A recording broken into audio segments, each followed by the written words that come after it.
Hello BEd fourth semester. आज इस video में, क्योंकि इसके पहले भी हम लोग कई वीडियो पढ़ चुके हैं, जिसमें हमने कोठारी कमीशन और आपके मुदालिया कमीशन के बारे में पढ़ा था। आपका एक ही कंपलसरी पेपर है, ठीक है।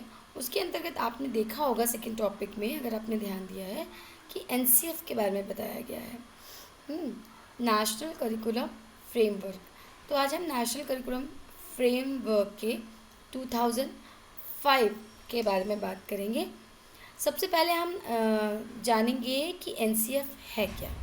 ये पूरा टॉपिक मैंने हिंदी मीडियम और इंग्लिश मीडियम दोनों ही स्टूडेंट के हिसाब से तैयार किया है, और आई होप कि आप सब इसको समझ पाएंगे। First of all will read what is NCF. होता क्या है एनसीएफ, क्या है? एक ऐसा स्ट्रक्चर, ठीक है, जिसमें एक रूपरेखा प्रदान होती है, राष्ट्रीय पाठचर्या की एक रूपरेखा प्रदान होती है, जिसमें कि शिक्षक के लिए, शिक्षार्थी के लिए, यानी कि स्टूडेंट और टीचर्स दोनों के साथ साथ किस तरह उसमें कैसे संसाधन बच्चों के पास होने चाहिए, क्या अनुभव होने चाहिए, क्या ऐसे एक्सपीरियंसेस होने चाहिए जो बच्चों को मिलें तो वो ज़्यादा अच्छे से पढ़ पाएंगे, ठीक है। इस तरह का एक ढांचा है। इसमें educational AIIMS, educational experience, educational जो एक्सपीरियंस है उनको कैसे कंबाइन किया है। उसके बाद स्टूडेंट का कैसे हम उनका आकलन करेंगे, कैसे उनको जस्टिफाई करेंगे, किस तरह उनकी मार्किंग करेंगे, इसके बारे में सारी चीज़ें आधारित हैं, ठीक। सो हम सबसे पहले पढ़ेंगे what is NCF. It's a document to provide a framework, ठीक है। It's a framework within which teachers and schools can choose and plan experiences that they think children should have, ठीक है। What are the experiences, what are the experiences and plan that the children should have after studying? And it also address four issues. Four issues are the main headlines of this curriculum. The main topic of this curriculum are four. Purpose, ठीक है, what should be the purpose of education? Educational experiences, यानी कि शैक्षणिक अनुभव। Organization, संगठन किस तरीके से होना चाहिए, यानी कि ऑर्गेनाइजेशन ऑफ एक्सपीरियंसेस, अनुभवों का संगठन। एंड एसेसिंग लर्नर, और किस तरह जो शिक्षार्थी है, विद्यार्थी है, उसका असेसमेंट किया जाए। इन फोर टॉपिक्स पे, इन फोर पॉइंट्स पे पूरा एनसीएफ 2005 बेस है। It offers from curriculum, it differs from curriculum and syllabus. It's very different. It doesn't give any curriculum or any syllabus, but it tells us what should do to complete the curriculum, what should be included in the syllabus, and in what way it should be taught by the teacher. It is only a suggestion, ठीक है, suggestive and provides guidelines on the different aspects of education. NCF came in 1975, 1988, 2000 and 2005. The early NCFs are based on behavioral psychology. Psychology आपने पढ़ी होगी, तो the early NCF were based on behaviorist psychologists, but NCF 2005 is based on constructivities. All the states also developed SCFs in line with NCF, यानी कि schools का जो curriculum framework है वो उसी के साथ नेशनल करिकुलम फ्रेमवर्क का कोलैबोरेशन होगा, उसी के साथ वो इसको आगे बढ़ाएंगे। वाई एनसीएफ, क्यों एनसीएफ को क्यों लिया गया, एनसीएफ ही क्यों रखा गया, क्यों इसकी ज़रूरत पड़ी? तो एनसीएफ क्या है? As a means of evolving a national system of education capable of responding to India's diversity of geographical and cultural values. while ensuring common core of values along with academic components. Means national level पर इसको क्यों रखा गया, ताकि सारी भौगोलिक परिस्थितियों को ध्यान में रखते हुए आप सिलेबस को इसलिए इतना ध्यान नहीं रखा, but the way of teaching, the way of experiences, the way how you assess your students. ठीक है, तो इसमें वैल्यूज़ के साथ साथ ये कॉमन कोर वैल्यूज़ रखी गई ताकि जो कि किसी भी एकेडमिक सेशन में इम्पॉर्टेंट है. Then to make school education comparable across the country in qualitative terms. ऐसा ना हो कि किसी एक नेशनल लेवल पर क्यों रखा गया, उसका है कि ऐसा ना हो किसी एक स्टेट का बच्चा सेम डिग्री पाने पर भी दूसरी उसमें अगर स्टेट में जाता है तो उसकी क्वालिटी में कोई डिफरेंस महसूस हो. ठीक है, and it also makes it means as of ensuring national integration. ठीक, it's also important to show that national integration is the most important point of our country, part of our country. So without compromising on the country's pluralistic character, it also shows the integration. Then जब इतने सारे NCF आ चुके थे तो what is the need of NCF 2005?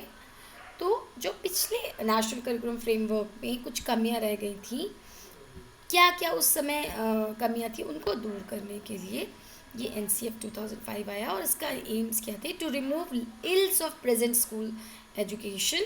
जो भी आज के जो विद्यालय की शिक्षा में जो भी बुराइयां हैं उसको समाप्त करने के लिए. Then inflexibility of school practice, learning become isolated activity then like. Bookish हो गई थी, हमेशा जो है वो बच्चे किताबों में ही उलझे रहे हैं और प्रैक्टिकल एस्पेक्ट पे ध्यान नहीं दिया जा रहा था. इसके कारण school discouraging creative thinking, creativity को बहुत बढ़ावा नहीं मिल रहा था. Always books books books and giving exams. ठीक है, and writing too much is the aim of that school. तो उसके साथ साथ क्या हो रहा था, neglecting whole personality of the child. और कहीं ना कहीं बच्चों का पूरा सर्वांगीण विकास नहीं हो रहा था, नेग्लेक्ट हो रहा था. Neglecting present of child for value for future.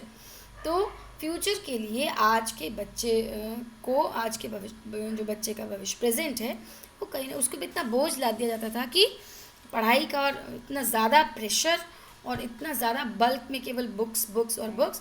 तो इसके कारण NCF 2005 को लाया गया. डेवलपमेंट ऑफ NCF 2005 कैसे कैसे डेवलप हुआ. National steering committee was set up, एक कमेटी सेटअप की गई under the chairmanship of professor Yashpal ji की अध्यक्षता में. प्रोफेसर यशपाल जी की अध्यक्षता में एक कमेटी का गठन किया गया और इसके 21 ग्रुप्स बनाए गए नेशनल स्तर पर. नेशनल फोकस ग्रुप पहले बनाए गए और किस किस चीज़ पे फोकस करना था. Aims of education, teaching English, teaching SC मतलब science, SST, social science, maths और एजुकेशनल टेक्नोलॉजी. इन सारी चीज़ों पे ज़्यादा फोकस करना था. Then finally discuss and passed in CABE. ठीक है, जो सेंट्रल एसोसिएशन ऑफ जो बोर्ड होते हैं एजुकेशन के, एजुकेशनल बोर्ड, उसमें उसको रखा गया. एंड देन 7 सितंबर 2005 को इसको वहाँ पर डिस्कस किया गया. क्या क्या कंटेंट्स हैं NCF के, पहले ही थोड़ा सा डिस्कस हुआ था कि पर्सपेक्टिव क्या है, गाइडिंग प्रिंसिपल्स, हमेशा किसी एक प्रिंसिपल को दिशा देने वाले होंगे. उसके बाद learning and knowledge. Then learning and knowledge, learning भी हो, साथ साथ बच्चे को वास्तविक नॉलेज भी हो. करिकुलम एरिया डिसाइडेड हो, स्कूल एंड क्लासरूम और सिस्टमेटिक रिफॉर्म्स, इन सब चीज़ों को इंक्लूड किया गया था NCF में. देन पर्सपेक्टिव्स क्या थे इसके, strengthening national system of education, संपूर्ण देश की शिक्षा को संबल देना, बल देना. रिड्यूसिंग करिकुलम लोड, और पाठ्यक्रम का जो किताबों का जो सिलेबस, बहुत सारे करिकुलम का बोझ जो बच्चों पे, उसको रिड्यूस करना. Then curriculum as per constitutional values, जो देश की एकता और अखंडता को दिखाने वाले हों, उनको बचाने वाले हों.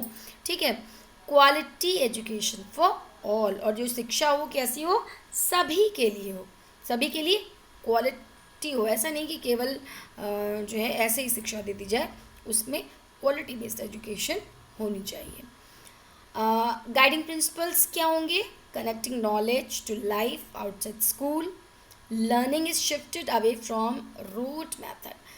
नॉलेज कैसी होनी चाहिए? Connecting knowledge to the life outside the school. ऐसी एजुकेशन हो जिसको कि हम मात्र विद्यालय में ही नहीं, स्कूल में ही नहीं, कॉलेज में ही यूज़ ना कर सके, बल्कि लाइफ में भी जब हम आगे जाएं तो उस एजुकेशन की इम्पोर्टेंट हो, उसको हम यूज़ कर सकें। The learning is shifted away from rote method and overall development of the child, not text book centric.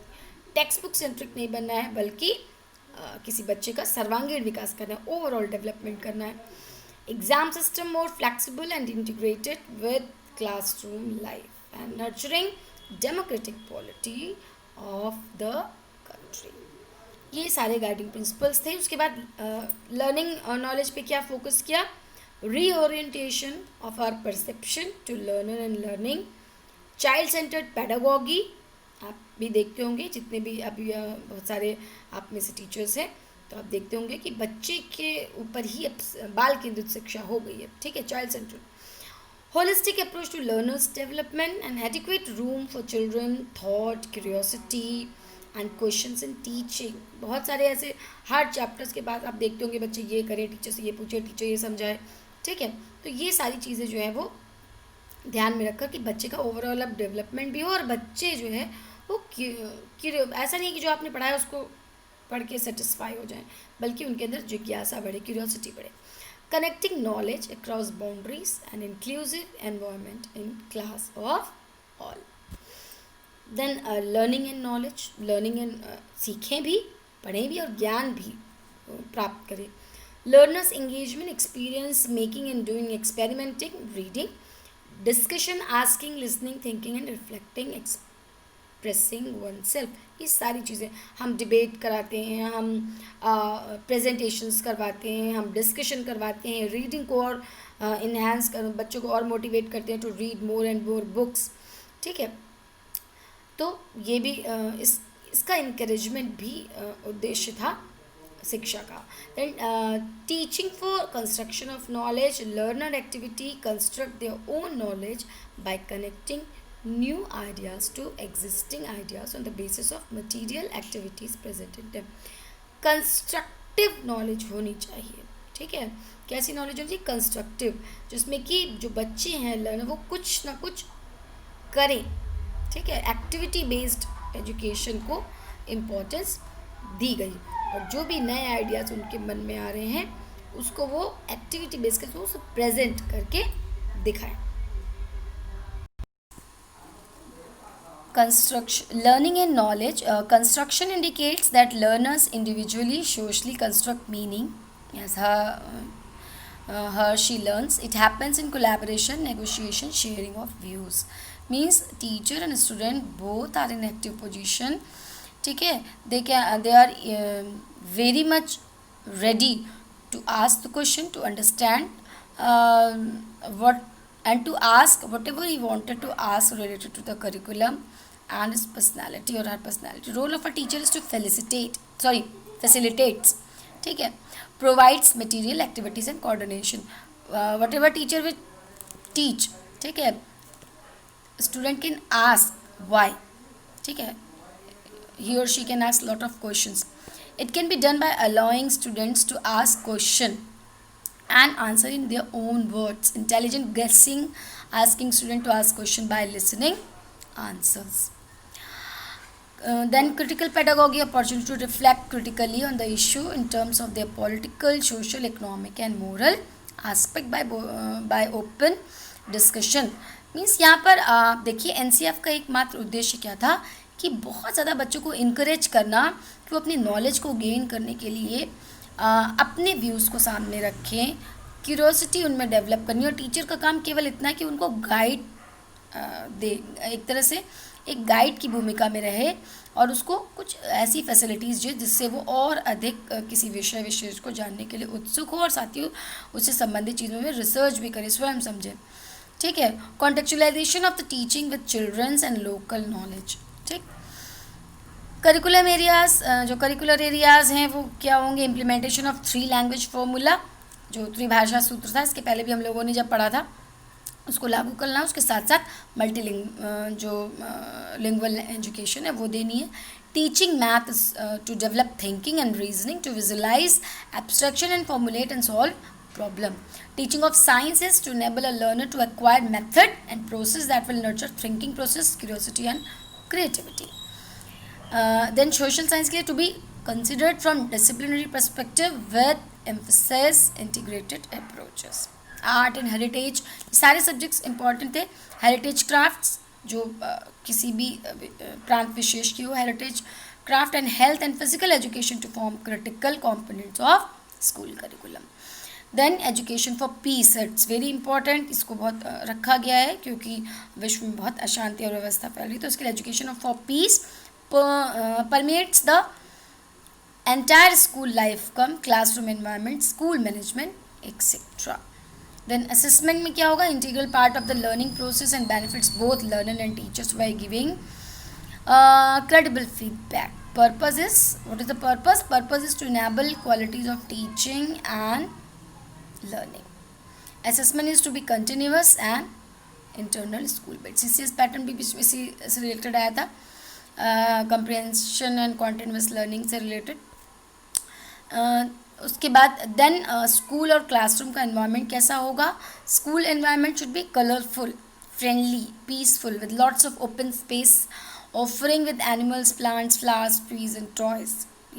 Kinder garden बच्चों के लिए और साथ ही प्राइमरी सेक्शन के लिए. Class size not higher than 1 to 30, यानी कि एक, हालांकि इसको माना बहुत कम जाता है बट इट्स इम्पॉर्टेंट कि एक टीचर हो 30 बच्चों पे हो. Then democratic classroom practice, participation of community members, participation of all learners in classroom and class work, policy of inclusive to be followed. Text book कैसी होंगी. टेक्स्ट बुक के लिए carefully written and design, professionally edited and tested, offering not merely factual information but interactive space for children. Fact तो होंगे ही होंगे, लेकिन बच्चों को अट्रैक्ट करने के लिए डिफरेंट टाइप से उनको उस टॉपिक के बारे में पढ़ाया जिससे बच्चे और अधिक इंटरेस्ट लेकर पढ़ सकें. तो बुक्स, टेक्स्ट बुक के लिए भी बहुत इंपॉर्टेंट चीज़ थी. Writer focus on elaboration of concept, उसके साथ साथ एक्टिविटीज़ भी होनी चाहिए बच्चों के जाने के लिए भी, बहुत सारी चीज़ें होनी चाहिए. उसका spaces for wondering about problems, problem के लिए वो सोचें, कुछ करें. Exercise encouraging thinking in small work group, आपस में ग्रुप में भी कुछ वर्क करें. Thinking of multiple text book. Then systematic reform, evolving common school system, teaching as a professional activity, जिसमें कि आप रिफ्लेक्टिव प्रैक्टिस के बाद एक प्रोफेशनल एक्टिविटी है teaching. Teacher should get minimum infrastructure facilities for better teaching.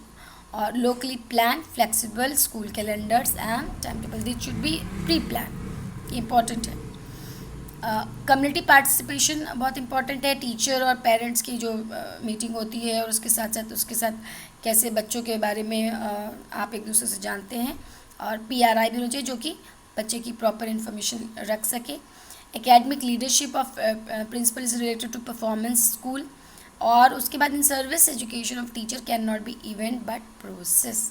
ठीक है, it's a process which includes knowledge development and change in attitude, then skills and practice में through interaction both in workshop setting and in schools. तो ये सारी चीज़ें जो important हैं वो हम आपको बताते जा रहे हैं कि NCF क्यों आया, क्या क्या उसकी गाइडलाइंस थी, क्या उसके मेन पॉइंट्स थे, किस तरह पूरे जो स्कूल टीचिंग को एक दिशा प्रदान करनी थी और बच्चों को ही सेंटर में रखना है. सिस्टमैटिक रिफॉर्म होना है. Exam reforming, shift from content based testing to problem solving. रटना नहीं है, कंटेंट उसके साथ problem solving. And competency based assessment, open ended question to be asked. रटा हुआ कोई क्वेश्चन नहीं, बल्कि एक क्वेश्चन ओपन एंडेड हो सकता है. Exam of shorter duration, flexible time limit, guidance and counselling to be made part of school. ये आपका NCF हो गया. ये मैंने हिंदी में भी इसको किया है कि किस तरह से NCF जो है उसके क्या सिद्धांत थे, स्कूल में किन किन चीज़ों को ध्यान में रखना चाहिए. इंग्लिश में मैंने बता दिया, हिंदी में मैं इसको आपको वीडियो में इंक्लूड कर दे रही हूँ। जिन बच्चों को हिंदी में पढ़ना हो उस वीडियो को पॉज करके आराम से पढ़ सकते हैं। ठीक है, कि किन किन विषयों को पढ़ाने का उद्देश्य क्या था, शिक्षक की क्या भूमिका थी, लक्ष्य क्या थे। ये 29 इसमें एम्स भी रखे गए हैं। ठीक है, तो हिंदी मीडियम इंग्लिश मीडियम दोनों ही बच्चों को ध्यान में रखकर मैंने बनाया है। आशा आपको समझ में आएगा। ठीक है, इसके नेक्स्ट आगे हम टॉपिक पढ़ेंगे। आज आपके लिए इतना ही।